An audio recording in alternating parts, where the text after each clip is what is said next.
પેટા ચૂંટણી કડી અને વિસાવદરની. હવે ગુજરાતના બે મહાનગર માફ કરજો બે વિધાનસભા વિસ્તારની પેટા ચૂંટણી અને ગજની નામ કેવી રીતે ચર્ચા કરવી છે અને મુદ્દો સમજવો છે. પણ આજે કડી અને વિસાવદર બંનેના ડબલ વિન્ડો જોજો. બંનેની ઉમેદવારી કરવાનો આખરી દિવસ હતો. આજે તમામ પક્ષો અને તમામ અપક્ષ કે જેટલા પણ લોકોએ ઉમેદવારી કરવી હતી એમને ઉમેદવારી પત્રો ભર્યા. પહેલાં કડીની વાત કરી લઈએ તો કડીમાં ત્રિપાખીઓ જંગ થવા જઈ રહ્યો છે. કડી પેટા ચૂંટણીમાં જે ત્રિપાખીઓ જંગ થાય છે એમાં ભાજપ, કોંગ્રેસ અને આમ આદમી પાર્ટીના ઉમેદવારોએ ઉમેદવારી પત્રો ભર્યા આપ જોઈ શકો છો.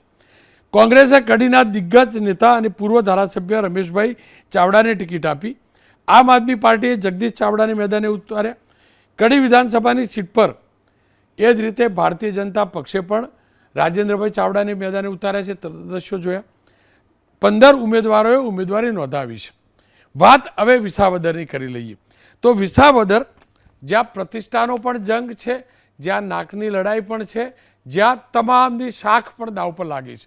3 ઉમેદવાર ત્રિપાખીઓ જંગ કિરીટ પટેલ, નીતિન રાણપડિયા અને ગોપાલ ઇટાલિયા. ગોપાલ ઇટાલિયા આમ આદમી પાર્ટીના ઉમેદવાર છે. તે 2 દિવસ પહેલાં ફોર્મ ભરી ચૂક્યા છે. નીતિન રાણપડિયા કોંગ્રેસના ઉમેદવાર અને કિરીટ પટેલ ભારતીય જનતા પક્ષના ઉમેદવાર. આ બંને આજે ફોર્મ ભર્યા આપ જોઈ શકો છો. કિરીટ પટેલ જ્યારે ફોર્મ ભરવા પહોંચ્યા ત્યારે એ પહેલાં વિજય વિશ્વાસ સંમેલન થયું અને વિજય વિશ્વાસ સંમેલનની અંદર મુખ્યમંત્રી ભૂપેન્દ્ર પટેલ ખુદ ત્યાં પહોંચ્યા હતા અને આપ જોઈ શકો છો જબરજસ્ત જનમેદની સાથે તેમને ઉમેદવારી પત્રક ભર્યું છે. ગોપાલ ઇટાલિયા જ્યારે ફોર્મ ભર્યું હતું ત્યારે એ જ રીતે આમ આદમી પાર્ટીના દિગ્ગજ નેતાઓ પહોંચ્યા હતા. આપના સંયોજક કેજરીવાલ પહોંચ્યા હતા, એમને ફોર્મ ભર્યું હતું ત્યારે અને એ જ પ્રકારે સંમેલન કર્યું હતું. એની સાથે સાથે દિલ્હીના પૂર્વ મુખ્યમંત્રી પણ પહોંચ્યા હતા અને ભગવત માન પણ પહોંચ્યા હતા. એ દ્રશ્યો પણ તમે જોઈ શકો છો જ્યારે ગોપાલ ઇટાલિયાએ ફોર્મ ભર્યું હતું. કોંગ્રેસ તરફથી આજે ઉમેદવારનું નામ આજે જાહેર થયું અને એમને પણ ફોર્મ ભર્યું. એમનું ફોર્મ ભરાવવા માટે પરેશ ધાનાણી પહોંચ્યા હતા, ઇન્દ્રનીલ રાજગુરુ પહોંચ્યા હતા, વસરામભાઈ પહોંચ્યા હતા, લલિત વસોયા પહોંચ્યા હતા. આપ જોઈ શકો છો એમને પણ સ્વાભિમાન સંમેલન કર્યું. શક્તિસિંહ કોંગ્રેસના પ્રદેશ અધ્યક્ષ છે, એ ગઈકાલે પહોંચ્યા હતા. અમિત ચાવડા ગઈકાલે પહોંચ્યા હતા. કુલ મળીને જંગ વિસાવદરનો જબરજસ્ત થવાનો છે. ત્રિપાખીઓ જંગ છે. હવે આના અલગ અલગ મુદ્દે ત્યાં રાજનીતિ શરૂ પણ થઈ ચૂકી છે. એક મુદ્દો હતો આયાતી ઉમેદવારનો. બીજો મુદ્દો હવે આવ્યો ગજનીનો. તમામ લોકો અલગ અલગ મુદ્દે રાજનીતિ શરૂ કરે છે. ગજની શબ્દ કેવી રીતે આવ્યો બહુ રસપ્રદ છે. આયાતી ઉમેદવારોની એન્ટ્રી થઈ એ પણ રસપ્રદ છે. ગોપાલ ઇટાલિયા જૂનાગઢના વતની નથી, માફ કરજો જૂનાગઢમાં રહેતા નથી, સુરતમાં રહે છે. એ જ રીતે કિરીટ પટેલ જે છે તે જૂનાગઢ ભારતીય જનતા પક્ષના પૂર્વ અધ્યક્ષ ચોક્કસ છે જિલ્લાના, પણ એ વિસાવદરમાં નથી રહેતા. જ્યારે કોંગ્રેસના એકલા ઉમેદવાર જે છે તે વિસાવદરમાં રહે છે. એટલે ત્યાં આયાતી ઉમેદવારનો એક મુદ્દો છે, પણ સાથે સાથે એક ગજનીવાળો પણ મુદ્દો આવ્યો છે અને એના ઉપર રાજનીતિ પણ જબરજસ્ત થઈ છે. 3 નિવેદનો જોઈ લઈશું આપણે. વિસાવદરમાં આયાતી ઉમેદવાર અને ગજની મુદ્દે કેવી રીતે થયું, રાજનીતિ કેવી રીતે શરૂ થઈ છે, 3ની પ્રતિક્રિયા અને 3ના નિવેદન જોઈ લઈએ. અહીંયા ભાજપ પાસે કે આમ આદમી પાસે કોઈ એવો ચહેરો નથી કે એ લોકોને આયાતી ઉમેદવાર લઈ આવવા પડ્યા. એક સુરત થી લઈ આવ્યા, એક જુનાગઢ થી લઈ આવ્યા. આયાતી ઉમેદવારને ક્યારેય વિસાવદરની જનતા સ્વીકારતી નથી. અહીંયા વિસાવદરના ખેડૂતોનો ખજાનો લૂંટવા માટે આવે છે. ટેકાના ભાવના કેન્દ્રમાં આવીને લૂંટી જાય છે, મંડળીઓમાંથી લૂંટી જાય છે, યાર્ડમાંથી લૂંટે છે. તો એને ગજની નો કહેવાય શું કેવું? લૂંટી જાય એ બધા ગજની છે. અહીંયા ઉપસ્થિત ભારતીય જનતા પાર્ટીના સનિષ્ઠ કાર્યકર્તાઓ, શું આપણે મોહમ્મદ ગજનીની ઓલાદ છીએ? શું આપણે મોહમ્મદ ગજનીના વારસદારો છીએ? ક્યાં ચૂંટણી ગુજરાતી ને ક્યાં વાત ગજનીની. પણ વિસાવદરના નાગરિકોની સાથે નેતાઓ વફાદાર નથી રહ્યા, પક્ષ છોડીને ચાલ્યા જાય છે. 2017માં કોંગ્રેસની ટિકિટ ઉપર જે ભાઈ જીત્યા એ ભાઈએ ટાટા બાય બાય કહી દીધું, કોંગ્રેસે બીજેપીમાં જોડાયા અને એ આખી ટર્મ પૂરી ના કરી. એ જ રીતે ત્યારબાદ 2022માં આમ આદમી પાર્ટીના ઉમેદવાર જીત્યા ભૂપતભાઈ ભાયાણી. ભૂપતભાઈ ભાયાણીએ પણ આપનો સાવરણો છોડી દીધો અને 1 વર્ષમાં તો બીજેપીનું કમળ પકડ્યું. હવે ત્યાં પાછો ચૂંટણીના પહેલાં એક પેજ ફસાયો. હર્ષદ રીબડિયા જેમને ટાટા બાબા કોંગ્રેસને કહ્યું હતું અને ચૂંટણી પહેલાં જે ભાજપમાં જોડાયા હતા એ ભાજપમાં જોડાયા પછી લડ્યા કોની સામે? તો ભૂપતભાઈ સામે. ભૂપતભાઈ જીતી ગયા, હર્ષદભાઈ હારી ગયા. ભૂપતભાઈ જીતીને શું કર્યું? સાવરણો છોડ્યો અને જોડાયા આપની અંદર. ત્રણ વખત આ બે સ્થિતિ પાછું લિંગરિંગ થયું. કેમ? તો હર્ષદ રીબડિયાએ ભૂપતભાઈની જે જીત હતી એને પડકારી હતી. એના કારણે પાછી ચૂંટણી લંબાઈ. ચૂંટણી લંબાયા પછી સમાધાન થયું અને હર્ષદભાઈ રીટ પાછી ખેંચી. આ બંનેની વચ્ચે, આ બંનેની લડાઈમાં ત્રીજા ઉમેદવાર આવી ગયા, કિરીટ પટેલ. ખેર ચૂંટણી તો થઈ રહી છે, પણ સ્થિતિ કેવી ગંભીર થાય છે. ત્યાં કેજરીવાલે કહેવું પડ્યું પોતાના પક્ષના ઉમેદવારને કે ભાઈ તું પણ તો છોડીને જતો નથી રહેવાનો ને. જોઈ લો. इस बार हमने भी अपना सबसे बड़ा हीरो आपके सामने रखा, गोपाल इटालिया। मैं चैलेंज करता हूं बीजेपी को, गोपाल इटालिया को तोड़ के दिखा दो, केजरीवाल राजनीति छोड़ देगा। टूटेगा तो नहीं? अरे सर इससे कोई बात ही नहीं है। टूटेगा तो नहीं? अरे सर इससे कोई बात ही नहीं है। टूटेगा तो नहीं? अरे सर इससे कोई बात ही नहीं है। કેજરીવાલજી, તમારા લોકો બહુ બધા છોડીને ગયા એટલે તમને ચિંતા હોય હારી, પણ હકીકત એ છે કે જેટલા તમારા પક્ષમાંથી છોડીને ગયા ને પહેલાં કોંગ્રેસમાંથી છોડીને ગયા એમને અમે પણ પૂછેલું, બીજો કોઈ છોડતો એટલે પૂછેલું કે ભાઈ આ છોડીને ગયો કોંગ્રેસ ભાજપમાં એટલે દુનિયાભરનું એને બોલે પાછા એમ કે હું નહીં છોડવાનો. હાર્દિક પટેલને અમે પૂછતા હતા અને એ પણ કહેતો હું કોંગ્રેસ નહીં છોડવાનો, એ પણ છોડીને ગયો.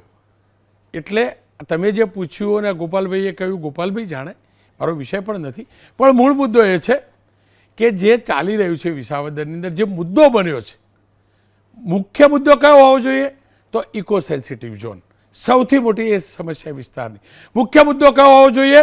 વિસાવદરનો વિકાસ. નથી થયો વિકાસ, એ હકીકત છે વિસાવદરનો. ખેડૂતોનો પ્રદેશ છે, ખેડૂતો છે, પણ એમનો વિકાસ નથી થતો.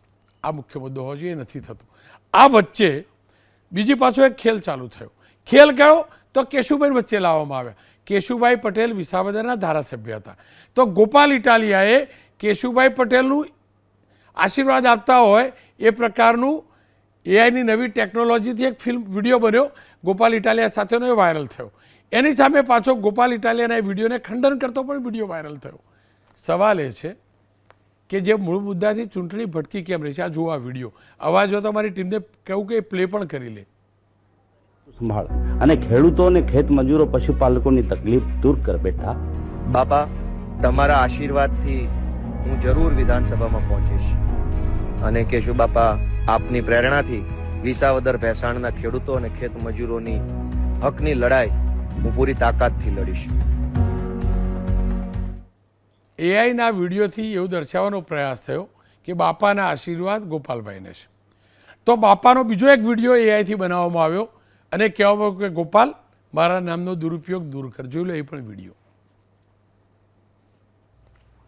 ગોપાલ, તું તારી આ બધી ચાલાકીઓ અને લોકોને ગુમરાહ કરવાનું છોડી દે.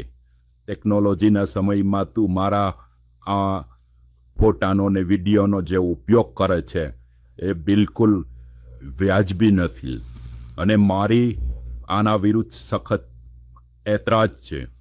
હું ભાજપનો સ્થાપક છું, સંઘની સ્થાપના મેં કરેલી છે અને આગળ પણ હું જ આ ભાજપને લઈ ગયો હતો, પરંતુ આજે આટલા વર્ષો પછી તારી જેવા ભાજપની વિરુદ્ધમાં મારો ઉપયોગ કરે એ બિલકુલ વ્યાજબી ના કહેવાય. ગોપાલ, તું રહેવા દે મારા. એ હકીકત છે કે કેશુબાપા ગુજરાતની રાજનીતિના દિગ્ગજ નેતા રહ્યા છે. વિસાવદરના એ ધારાસભ્ય પણ હતા, રાજ્યના મુખ્યમંત્રી પણ રહ્યા છે. એ પણ હકીકત છે વિસાવદર હંમેશ શાસક પક્ષથી વિપરીત મતદાન કરતું હોય છે. કેશુબાપાનો જ પુત્ર ભરત પેટા ચૂંટણીની અંદર 2014માં બીજેપીનો જબરજસ્ત જોવા લોકસભાની ચૂંટણી, ભરત કેશુબાપાનો દીકરો, તેને ભારતીય જનતા પક્ષે ઉમેદવાર બનાવેલો, છતાં પણ એ હારેલા. એનો મતલબ એ થયો કે વિસાવદર સ્પષ્ટ મેન્ડેટ આપે છે કે અમારું વિચારનારાને જીતાડીશું. કોઈ પક્ષ સાથે જોડાયેલા અમે નથી, સરકાર સાથે નથી કે વિપક્ષ સાથે નથી, પણ અહીંયા મુદ્દો બહારીવાળો પણ છે, કારણ કે ભરતભાઈ પણ તો બહારના ઉમેદવાર હતા. મુદ્દો બહારી ઉમેદવારનો છે, મુદ્દો ગજનીવાળો પણ છે. એટલે જ અમે વાત કરી છે ગોપાલ ઇટાલિયા સાથે, અને ત્યારબાદ બંને પક્ષના નેતાઓ સાથે પણ વાત કરી છે. આખી જોયેલી. તમારી ઉપર જાજા પ્રહારો કર્યા છે કોંગ્રેસ અને ભાજપ બંને નેતાઓએ, શું કહેવા માંગશો? મારી ઉપર પ્રહાર કરે છે એના બદલે કઈ કામની વાત કરે તો હું વાંધો છે? મને ગાળો દેવાથી આ વિસ્તારમાં ઇકોઝોન થોડો હટી જવાનો છે, કે મને ગાળો દેવાથી કઈ સૌની યોજનાનું પાણી નથી આવી જવાનું. તો ભાજપે એ સમજવું પડશે કે ગોપાલ ઇટાલિયા જેવા એક સાવ સામાન્ય નાના એવા ખેડૂતના દીકરાને આટલી મોટી ગાળો દેવાનો ફાયદો શું? વિસાવદરમાં ચૂંટણી લડવા ભાજપ પાર્ટી આવી છે, મુખ્યમંત્રી આવ્યા છે, તો કામ શું કરશો એની ચર્ચા કરવાની હોય ને. અવડો મોટો કરોડોનો ખર્ચો કરીને મંડપ માઇક મેદની લાવીને ખાલી મને ગાળું દેવા હાટું. મોહમ્મદ ગઝનવીને લઈને તમે કઈ બોલ્યા હતા? કઈ મોહમ્મદ ગઝનવી અહીંયા આપણું સોમનાથ મહાદેવનું મંદિર ભાંગવા આવ્યો હતો અને લૂંટી જવા, ખજાનો લૂંટી જવા આવ્યો. એટલે મારું એવું માનવું છે કે જે અહીંયા વિસાવદરના ખેડૂતોનો ખજાનો લૂંટવા માટે આવે છે, ટેકાના ભાવના કેન્દ્રમાં આવીને લૂંટી જાય છે, મંડળીઓમાંથી લૂંટી જાય છે, યાર્ડમાંથી લૂંટે છે, તો એને ગજની ન કહેવાય શું કેવું? લૂંટી જાય એ બધા ગજની છે. એટલે એ ગઝનીને લઈને જ રાજકારણ ગરમાયું છે. જેટલા નેતાઓ હતા, મોહમ્મદ ગઝનવી જે છે એની સાથે ન સરખાવા જોઈએ એવી વાત કરે છે. તો એને કોઈ મોટા લૂંટારા હરખાવો છે. આ નાનો પડતો હશે કે અમને આવા નાના લૂંટારા હરખાવ્યા, કોઈક મોટો ગોતો, એનું એમ કહેવાનું હશે. બીજું શું કેવું? લૂંટારા તમે મને એમ કહો કે ગઈ સાલ ટેકાના ભાવના ખરીદી કેન્દ્રોમાં જે લૂંટ મચાવી છે, ખેડૂતો પાસેથી જે રૂપિયાનો તોડ થયો છે, પૂછો આ બધા ઉભા. ગઈ સાલ મંડળીની અંદર 100 કરોડ કરતા વધુનું કૌભાંડ થયું. ખેડૂતોના નામે મંડળી ઉઠાવી લેવામાં આવી, લોન લઈ લેવામાં આવી અને ખેડૂતો રાતા પાણીએ રોવે છે. ગઈ સાલ માવઠું થયું, કરોડો રૂપિયાની અતિવૃષ્ટિની સહાય મળવા પાત્ર હતી, લોકો ન મળી. તો આજે લૂંટ હાલે છે ખેડૂતોના નામે. એક એવી પણ વાત છે કે તમે આ ગામના નથી, એટલે આપણે ગામડામાં એક કહેવત છે કે આપણા ગામનો નથી, બાર ગામનો છે. હવે એ લોકો એવું કહે છે કે આયાતી ઉમેદવાર છો તમે, એના વિશે શું કહેવાનું થાય છે? કિરીટ પટેલ કયા ગામના છે? તલાલાના. તો એ કઈ આ ગામના છે? જાંબુડાના છે? કેવી વાત! એને શરમ નહીં હોય કે બુદ્ધિ નહીં હોય? પેલા એ વિચારવાનું છે કે તમે જે ઉમેદવાર લઈને આવ્યા એ આ ગામનો નથી, છતાંય ગોપાલ ઇટાલિયા ઉપર નાળચું રાખવાનું. તો કાં તો શરમ ન હોય કાં બુદ્ધિ ન હોય, તો જ આવું બોલે. ગોપાલભાઈ, એક વાત એ છે કે જેટલા આ બેઠક પરથી ચૂંટાઈને આવે એ બધા વયા જાય, પક્ષ પલટો કરીને વયા જાય. ગઈકાલે તમારી ખાતરી કેજરીવાલે પણ આપવી પડી, અને એટલી બધી ખાતરી આપી કે આખા દેશની અંદર એમનો જે વિડીયો છે એ વાયરલ થયો, મીડિયામાં આવ્યું. તમારું શું કહેવાનું થાય છે? તમે હવે શું તમારી ખાતરી આપો છો? ને એટલે એ તો ખાતરીબંધ વસ્તુ જ લેવાની હોય ને. માર્કેટમાંથી કોઈ પણ વસ્તુ લે ખાતરીબંધ જ લેવાની. આ ખાતરીબંધ વસ્તુ છે, લઈ લેવાની છે. ક્યાં ક્યાં પ્રશ્નો બતાવશો? કેમ કે અમે ગઈકાલ 3 દિવસથી આ વિસ્તારના ગામડાઓમાં છીએ. ગામડાના ખેડૂતોના ઘણા બધા પ્રશ્ન. કેશુબાપા ગયા પછી આ ગામડાના લોકો એવું કહે છે કે ભાઈ અમે માવતર વગરના છીએ, અમારું કોઈ ધણી ધોણી નથી, એવું આ ગામના બધા જે ખેડૂતો છે, અલગ અલગ 10-12 ગામના. અહીં જાંબુડાના પાદરમાં અમે ખેડૂતોને વાત કરી, તો જાંબુડાના પાદરમાં એવું કીધું અમારું કોઈ ધણી ધોળી છે જ નહીં. પણ એ વાત સાચી છે, એ વેદના સાચી છે. કેશુબાપાના ગયા પછી ભાજપે વિસાવદર ભેસાણના ખેડૂતો સાથે જે બદલાની ભાવનાથી કામ કર્યું છે, આજ આ મલકની જનતાને સતત અપમાનિત કરવાનું કામ ભાજપે કર્યું છે. એટલે આ જનતા પીડાય છે, અને એ પીડાનો ઈલાજ હવે આ ચૂંટણીમાં થવાનો છે. આ પંથકની અંદર ઇકોઝોનનો મહત્વનો પ્રશ્ન છે. આ પંથકની અંદર ટેકાના ભાવના ખરીદી કેન્દ્રોમાં થયેલા ભ્રષ્ટાચારનો મુદ્દો છે. આ પંથકમાં જંગલ ખાતાવાળાની દાદાગીરીનો મોટો પ્રશ્ન છે. આ પંથકની અંદર અતિવૃષ્ટિની સહાય નથી મળતી એનો પ્રશ્ન છે. ગરીબ વ્યક્તિઓને બીપીએલ નું કાર્ડ હોય કે 100 વારિયા પ્લોટ હોય એની લાભ નથી મળતો. તો હજારો પ્રશ્ન છે, અને સરકાર ભાજપની છે, છતાંય આ પ્રશ્નોનું નિરાકરણ નથી આવ્યું. એટલે જનતા હવે એમ વિચારે છે કે આ વખતે ગોપાલ ઇટાલિયાને તક આપવી છે. કોંગ્રેસ લડે છે અને એમના ઉમેદવારે ફોર્મ પણ અત્યારે ભર્યું, એ પણ અમે જોયું, અત્યારે કવરેજ કરીને આવ્યા. હવે આપ કઈ રીતે જુઓ છો? જ્યારે અત્યાર સુધીમાં એવું જોવા મળે છે કે મતો બટાઈ જાય છે, એ આપ જાણો છો કે ભાઈ જે નારાજ મતદારો છે, જે શાસક પક્ષથી નારાજ છે, સરકારથી નારાજ છે, એ મતદારો બટાઈ જાય છે. હવે આમાં તમને લાભ કેવી રીતે થાય, અથવા તો કઈ રીતે તમે ચૂંટાવો? કોંગ્રેસે આ વખતે ભાજપના ખોળામાં અને ખિસ્સામાં બેહીને ચૂંટણી લડવાનું કામ કર્યું છે. કોંગ્રેસનું અને અમારું ગઠબંધન હતું, જગ જાહેર વાત છે. વાવની ચૂંટણી આવી, પોરબંદરની આવી, અહીં માણાવદરની આવી, ખંભાતની આવી, વાઘોડિયાની, તમામ પેટા ચૂંટણીમાં અમે ઉમેદવાર નહોતો ઉભો રાખ્યો, કેમ કે ગઠબંધન હતું. અમારો વારો આવ્યો તો ભાજપના દબાણમાં આવીને કોંગ્રેસે ઉમેદવાર ઉભો રાખી દીધો. ગોપાલ ઇટાલિયા આમ આદમી પાર્ટીના ઉમેદવાર છે, મૂળ સુરતના છે, હકીકત છે. જુનાગઢમાંથી ચૂંટણી લડી રહ્યા છે એ પણ હકીકત છે. પણ અહીંયા બંને પક્ષોને પણ સાંભળવા જરૂરી છે, કારણ કે અહીંયા ત્રિપાખીઓ જંગ છે. આપની વાત ગોપાલ ઇટાલિયાએ કરી, હવે કોંગ્રેસ અને બીજેપી બંનેની વાત કરવી જરૂરી છે. અને એટલે જ બંનેની વાત કરવા માટે બંને પક્ષના ઉમેદવારો, આજે ત્રણેય પક્ષોના ઉમેદવારની વાત મૂકી રહ્યો છું, ત્યારે બંને પક્ષના ઉમેદવારો મારી સાથે છે. ભારતીય જનતા પક્ષના કિરીટભાઈ ઉમેદવાર છે, તો એ જ રીતે કોંગ્રેસમાંથી નીતિનભાઈ ઉમેદવાર છે. શરૂઆત બીજેપીથી કરી લઈએ. મારી સાથે કિરીટભાઈ પણ જોડાયેલા છે. કિરીટભાઈ, આપની પાસેથી મારે એ જાણવું છે, આજે તમે જે ફોર્મ ભરવા નીકળ્યા એ પહેલાં તમે કહ્યું, તમે લોકોને પૂછ્યું કે આપણે ગજની છીએ, આપણે ગજનીની ઓલાદ છીએ, આવું પણ પૂછ્યું. અને ગોપાલ ઇટાલિયા સતત કહી રહ્યા છે કે બીજેપીએ લૂંટ ચલાવી છે, એટલે હું આ કહું છું. એક્ઝેક્ટલી આપ કહેવા શું માગો છો, અને ગજનીના શબ્દની એન્ટ્રી વિસાવદરની આ બેઠક પર કેવી અસર પાડશે? અત્યારે વિસાવદર વિધાનસભાની પેટા ચૂંટણીમાં જ્યારે મેં ભારતીય જનતા પાર્ટી પક્ષ તરફથી મને ટિકિટ મળી અને મેં આજે નોમિનેશન ફાઇલ કર્યું, ત્યારે મેં વાત કરી હતી કે અગાઉ લગભગ 1.5-2 મહિનાથી આમ આદમી પાર્ટીના કાર્યકર્તાઓ, એ ભારતીય જનતા પાર્ટીના કાર્યકર્તાઓ, આગેવાનો ઉપર એવો શાબ્દિક ટકોર કરે છે કે આ ભાજપ છે, ભાજપવાળા છે એ બધા મોહમ્મદ ગજનીના વારસદારો છે. એટલે આવી રાજનીતિમાં આ ભાષા કોઈને શોભતી નથી, એનો મેં આજે ઉલ્લેખ કર્યો છે. રાજનીતિ એ મુદ્દા સાથેની રાજનીતિ હોવી જોઈએ.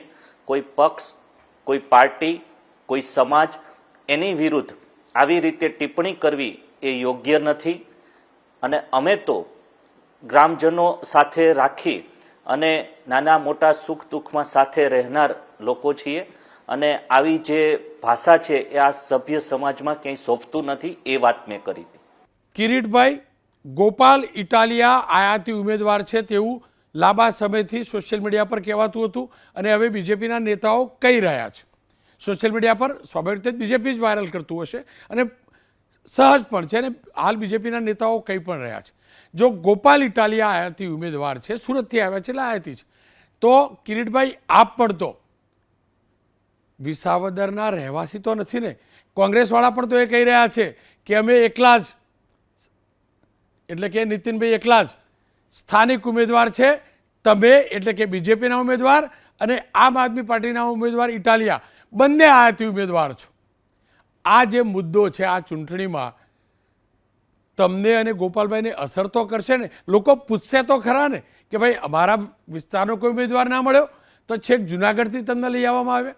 એ જે પાર્ટીને અસર કરવો હોય એ પાર્ટીને કરે, પરંતુ જ્યાં સુધી મારી વાત છે એ પ્રશ્નનો હું એ જવાબ આપવા માંગુ છું કે હું તો 2005માં એન્જિનિયરિંગનો અભ્યાસ પૂરો કરી અને જ્યારે અહીંયા જુનાગઢ સ્થાયી થયો છું ત્યારથી જ હું જુનાગઢ, વિસાવદર અને ભેસાણ આ 3 તાલુકામાં અવારનવાર મારે જવાનું હોય છે.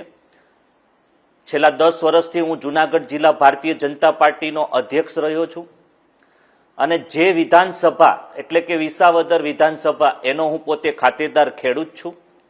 વિસાવદર વિધાનસભામાં આવતા આણંદપુર ગામમાં 7/12/8માં મારું નામ બોલે છે, અને 2017માં પણ હું વિસાવદર વિધાનસભાની ચૂંટણી લડેલ છું. અને છેલ્લા 10 વર્ષથી 2017થી આજ દિન સુધી ભલે અમારી સીટમાં ધારાસભ્ય ન હોય, પરંતુ એક જવાબદાર આગેવાન તરીકે મારા વિસાવદર મત વિસ્તારના 157 ગામના લોકોની મેં ચિંતા કરી છે. નાના મોટા સુખ દુઃખમાં હું એમની સાથે રહ્યો છે. એમના દુઃખના પ્રસંગોમાં પણ એમનું દુઃખ એ મારું દુઃખ સમજી અને મેં મારા મત વિસ્તારના લોકોની સાથે રહી અને એક પારિવારિક સંબંધ બનાવ્યા છે.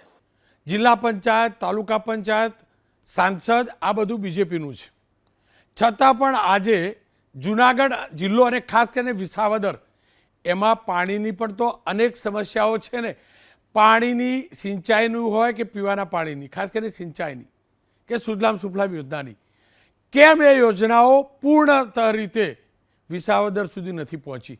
તમે અને તમારા પક્ષે વિસાવદરને સિંચાઈ માટે ને પીવા માટે જરૂરી પાણી સમયસર મળે તે માટે કયા પ્રકારના પ્રયાસ કર્યા?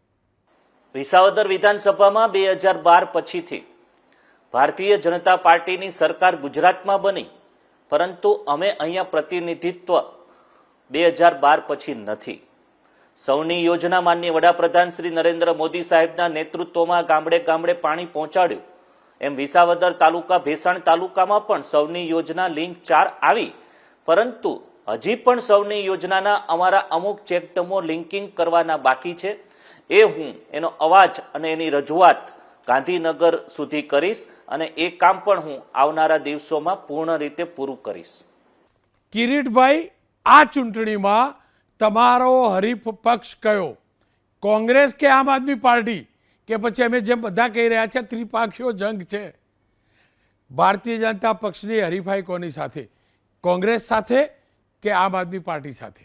અમે કોઈ પાર્ટીને હરીફ માનતા નથી, પરંતુ અમે આ ચૂંટણીમાં માત્ર ને માત્ર હકારાત્મક રીતે દરેક ગામડે ગામડે જઈ, કારણ કે અમારે તો દરેક ગામમાં આ બધા હમણાં નવા આવ્યા છે, અમે તો અહીંયા છેલ્લા 10 વર્ષથી ખેતી કરીએ છીએ, વાવેતર કરીએ છીએ, અને દરેક ગામમાં અમારા પોતાના વ્યક્તિગત સંબંધો છે.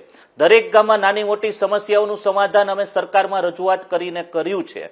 એટલે અમારે કોઈ ચિંતા કરવાની જરૂર નથી. દરેક ગામે ગામ ભારતીય જનતા પાર્ટીના સરપંચો છે, અમારી તાલુકા પંચાયત, જિલ્લા પંચાયત ભારતીય જનતા પાર્ટીના પણ સભ્યો છે, અને દરેક ગામે ગામ અમારો નાતો રહ્યો છે. અને એવું નથી કે આજે અમે ચૂંટણી લડવા આવ્યા છીએ એટલે જ ગામડામાં જઈએ છીએ. છેલ્લા 10 વર્ષથી અવિરત અમારો લોકસંપર્ક અહીંયા હતો, અને અમારા મુદ્દા એ છે કે આગામી દિવસોમાં, દાખલા તરીકે જે વિધાનસભાની અમારી આ 19 તારીખે ચૂંટણી પત્યા બાદ જે અમને સમય મળશે, 800 દિવસની અંદર જે કામ 2012 થી અત્યાર સુધી નથી થયું અથવા કોઈ પ્રશ્ન અમારા પેન્ડિંગ છે, એ કામ અમે આવનારા 800 દિવસની અંદર પૂર્ણ કરીશું અને એક વિકસિત વિસાવદર મત વિસ્તારનું નિર્માણ કરીશું. કિરીટભાઈ, કેશુબાપા વિસાવદરના પૂર્વ ધારાસભ્ય, મારા ગુજરાતના પૂર્વ મુખ્યમંત્રી, તેમની સાથેનું ગોપાલ ઇટાલિયાએ અને એમના સમર્થકોએ AI વાળો આખો વિડીયો બનાવ્યો અને વાયરલ પણ કર્યો. તો તમારા સમર્થકો હશે તો બીજેપીના સમર્થકો હશે અથવા જે પણ હોય, એમને પાછો કેશુબાપાનો બીજો વિડીયો પણ બનાવ્યો. મારે એ જ જાણવું ને સમજવું છે, કેશુબાપાના નામનો ઉલ્લેખ કેમ કરવો પડે છે, અને એ પણ AIના માધ્યમથી? બીજેપી હોય કે આમ આદમી પાર્ટી, કેટલું યોગ્ય આ રીતે કેશુબાપાના નામનો ઉલ્લેખ કરવો? હવે એમાં હું કઈ ટિપ્પણી કરવા માંગતો નથી. સ્વર્ગસ્થ કેશુબાપા પટેલ એ અમારા સમાજના, આમ તો દરેક સમાજના એક પરમ વંદનીય આગેવાન રહ્યા છે, આપણા ગુજરાતના મુખ્યમંત્રી પણ રહી ચૂક્યા છે, અને અમે એમને, હું નહીં પરંતુ અમારા મત વિસ્તારનો દરેક નાગરિક એમને આદરની દ્રષ્ટિએ જોવે છે. એટલે આવા વિડીયો બનાવી અને આ કરવું એ યોગ્ય મને નથી લાગતું કે કહી શકાય. કિરીટભાઈ, આપનો ખૂબ ખૂબ આભાર. ખેર, હવે વાત કરી લઈએ કોંગ્રેસની. કોંગ્રેસે નીતિનભાઈને ઉમેદવાર બનાવ્યા છે. નીતિનભાઈ આ જ વિધાનસભા બેઠકના મતદાતા પણ છે અને આ જ વિધાનસભામાં રાજનીતિ કરતા રહ્યા છે. નીતિનભાઈ, આપની પાસેથી મારે જાણવું છે, કોંગ્રેસ સ્થાનિક ઉમેદવારનો મુદ્દો બનાવે છે, એ હકીકત છે કે તમે ભેસાણના છો એટલે કે આ વિધાનસભા ક્ષેત્રના છો. આમ આદમી પાર્ટી અને કોંગ્રેસ, આમ આદમી પાર્ટી અને બીજેપી બંનેના બાહરી ઉમેદવાર તમે કહો છો, પણ બીજેપીના ઉમેદવારનું તો કહેવું એમ છે કે હું જુનાગઢનો છું અને લાંબા સમયથી આ વિસ્તાર માટે કામ કરું છું. તો પછી આયાતી ઉમેદવાર કેવી રીતે કહેવાય? અને આયાતી ઉમેદવારનો મુદ્દો આ ચૂંટણીમાં કેવી રીતે કારગત સાબિત થશે અથવા કેટલો મોટો મુદ્દો બનશે? રોનકભાઈ, વિસાવદર વિધાનસભાની આવડી મોટી ચૂંટણી જ્યારે ચાલુ હોય, સમગ્ર ગુજરાતનું ધ્યાન વિસાવદર ઉપર હોય, આ લડાઈમાં ગોપાલભાઈ ઇટાલિયા સુરતથી લડવા આવતા હોય અહીંયા, તો અને ભાજપમાંથી કિરીટભાઈ પટેલ અહીંયા લડવા આવતા હોય, તો શું અહીંયા ભાજપ પાસે કે આમ આદમી પાસે કોઈ એવો ચહેરો નથી કે એ લોકોને આયાતી ઉમેદવાર લઈ આવવા પડ્યા? એક સુરતથી લઈ આવ્યા, એક જુનાગઢથી લઈ આવ્યા. અને હું જન્મજાત કોંગ્રેસી છું, મારો જન્મ પણ ભેસાણમાં છે, NSUI વખતથી હું કોંગ્રેસ સાથે જોડાયેલો છું અને કોંગ્રેસે મને ટિકિટ આપી. તો વિસાવદર વિધાનસભાની જનતા આની પહેલા પણ કિરીટભાઈને અહીં હરાવ્યા છે. આયાતી ઉમેદવારને ક્યારેય વિસાવદરની જનતા સ્વીકારતી નથી. કિરીટભાઈને હરાવ્યા છે, કેશુબાપાના દીકરાને હરાવ્યો છે. આયાતી ઉમેદવારને વિસાવદરની જનતા ક્યારેય સ્વીકારતી નથી રોનકભાઈ. અને હું લોકલ છું અને જનતા મારી સાથે રહેશે. આપે કહ્યું કે કેશુભાઈના દીકરા ભરતભાઈ પણ અહીંથી ચૂંટણી નહોતા જીત્યા. હકીકત છે, બહારથી આવેલા ત્યાં નહોતા જીત્યા, એ હકીકત છે. પણ એ પણ તો હકીકત છે ને, કેશુ બાપા પણ તો ત્યાંથી ચૂંટણી જીત્યા હતા ને, એ પણ તો ત્યાંના વતની નહોતા ને, પણ લોકોએ આશીર્વાદ આપ્યા હતા ને ભાઈ. નહીં, કેશુબાપાની વાત અલગ હતી રોનકભાઈ. કેશુબાપા જેવો માણસ ન થાય. કેશુબાપાએ અત્યારે અમે અહીંયા ભેસાણ વિસાવદરની જનતા કેશુબાપાના હિસાબે નર્મદાની લાઈનો નાખેલી છે. કેશુબાપાનું ઋણ છે આ તાલુકા ઉપર. ખાસ કરીને કેશુબાપાના જે વિડીયો બન્યા AI વાળા ગોપાલ ઇટાલિયા સાથેના, ત્યારબાદ ગોપાલ ઇટાલિયાને કાઉન્ટર કરતો બીજો વિડીયો કેશુબાપાનો બન્યો. આ રાજનીતિ માટે કેટલું દુર્ભાગ્યપૂર્ણ. કોણ કરે છે આવી રાજરમત? એ તો રોનકભાઈ ખોટા માણસો છે, ડિંડક કરે બધા. આવું બધું એને બધું બહુ આવડે છે. તો મને એટલું કહો, ગોપાલભાઈ ઇટાલિયા પણ તો સૌરાષ્ટ્રના દીકરા છે ને, અને એ જ રીતે કિરીટભાઈ પણ તો જુનાગઢના છે. લાંબી રાજકીય કારકિર્દી છે, તમારા આખા જિલ્લામાં એમની લાંબી કારકિર્દી છે. ના, કિરીટભાઈનું કાર્યક્ષેત્ર જુનાગઢ છે. કિરીટભાઈ મૂળ રાતીધારના છે, તાલાડા. એ સોમનાથ જિલ્લાના છે. અને ગોપાલભાઈનું તો એ વતનનો વિસ્તાર તો ખરો ને, સૌરાષ્ટ્ર વતનનો વિસ્તાર તો ખરો. અને એમનું તો એમ પણ કહેવું હતું કે વિસાવદરમાં તો એમને મકાન ભાડેથી લીધું છે, એ વિસાવદરમાં જ શેર થવાના છે ચૂંટણી પછી. ના, ભાડેથી ઘર લઈ લે. અઠવાડિયે એને 20 દિવસ ચૂંટણી છે, ત્યાં જ્યાં સુધી મતલબ છે ત્યાં સુધી ભાડેથી મકાન લઈને રહેશે. એ તો વિસાવદરની જનતા જાણે છે રોનકભાઈ. આ ચૂંટણીમાં ગજનીની પણ એન્ટ્રી થઈ ગઈ, ગજનીના નામની એન્ટ્રી પણ થઈ ગઈ. આ જે મુદ્દો છે, ગોપાલભાઈ એમ કહે કે બીજેપી અને કોંગ્રેસે ગજની સમાન કામ કર્યું અને વિસાવદરને લૂંટ્યું. આ ગજનીની એન્ટ્રી તમને કે બીજેપીને કેટલી નડશે? લૂંટ, એક પ્રકારે લૂંટ ચલાવી એ શબ્દ અથવા એ વાત? જો રોનકભાઈ, ચૂંટણીમાં આવી ભાષાઓ હું નથી માનતો કે યોગ્ય છે. કોઈ પણ ભાષામાં ભાષણ કરવા એ યોગ્ય નથી. હવે એ ગોપાલભાઈનું અંગત એના વિચારો છે, તો એ એવી રફ ભાષામાં વાત કરી શકે. કોંગ્રેસના આગેવાનો આવી રફ ભાષામાં વાત ન કરી શકે રોનકભાઈ. શું તમે આ ચૂંટણી જીતવા માટે લડો છો કે પછી ગોપાલ ઇટાલિયા વિધાનસભા ન પહોંચે એના માટે લડો છો? કારણ કે કોંગ્રેસના કેટલાક કાર્યકર્તાઓ એ તો કહે છે કે કદાચ ડોસી મરી જાય તો ચાલે, પણ જમ ઘર ના ભાડી જવો જોઈએ. સરદાર સાહેબના સ્વાભિમાન અને બાબા સાહેબના બંધારણને બચાવવા માટે કોંગ્રેસ ચૂંટણી લડે છે. ગરીબો, ખેડૂતો, પીડિતો, અહીંયા તો એટલા બધા મુદ્દા છે.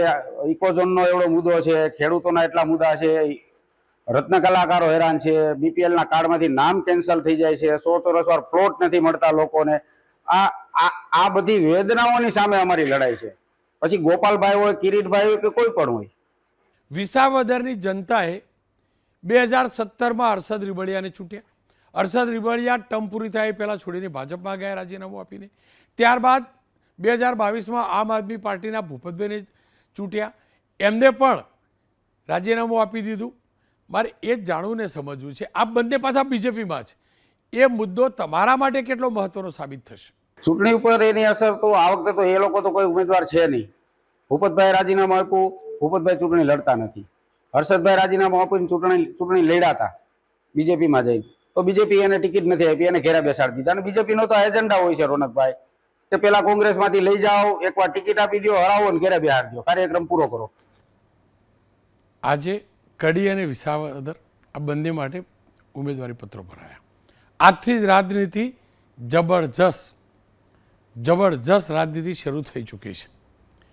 કડીની સાથે વિસાવદર ઉપર સવિશેષ તમામનું નજર છે.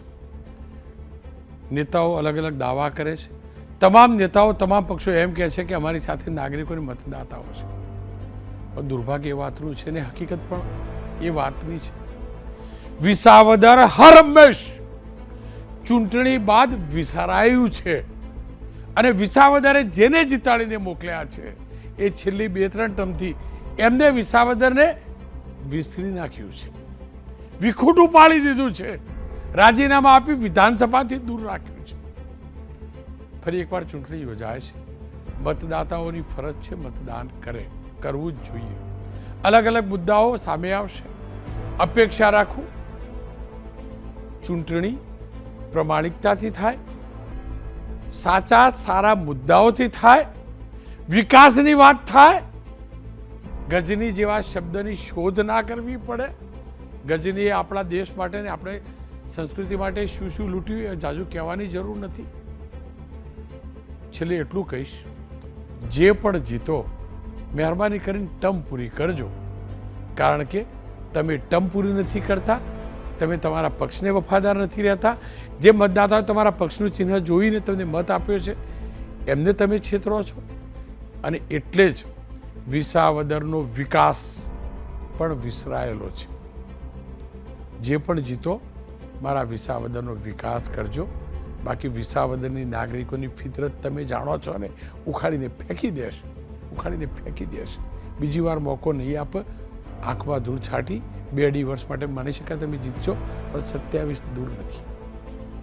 એટલે જ પ્રમાણિકતાથી જે પણ જીતે એ કામ કરજો. માત્ર વિધાનસભાની પેટા ચૂંટણી જ નથી થઈ રહી. રાજ્યની 5000 કરતાં વધુ ગ્રામ પંચાયતોની પણ સામાન્ય પણ ચૂંટણી છે. કેટલીક ગ્રામ પંચાયતોની મધ્યસ્થ ચૂંટણી છે અને પેટા ચૂંટણી પણ છે. ત્યાં પણ ઉમેદવારી પત્ર ભરવાની શરૂઆત આજથી થઈ છે. અનેક ગ્રામ પંચાયતો સમરસ થાય તેવા પ્રયાસ પણ થયા છે. સમરસ ગ્રામ પંચાયત થાય તો એને ગ્રાન્ટ પણ વધુ મળે છે, ઝઘડા પણ પછી નથી થતા. બધું હકીકત છે. પણ સમરસ ગ્રામ પંચાયત કરવા પડદા પાછળના ખેલ પણ શરૂ થયા છે. બસ આ ગ્રામીણ વિસ્તારની નાગરિકોની ભલી જનતાને કોઈ પણ સરપંચની ચૂંટણી હોય કે આવી પેટા ચૂંટણીમાં કોઈ છેતરવાનો પ્રયાસ ના કરતા, અને છેતરવાનો પ્રયાસ કરતા જો અમારી ઝપેટે આવી ગયા ને, માફ કરજો,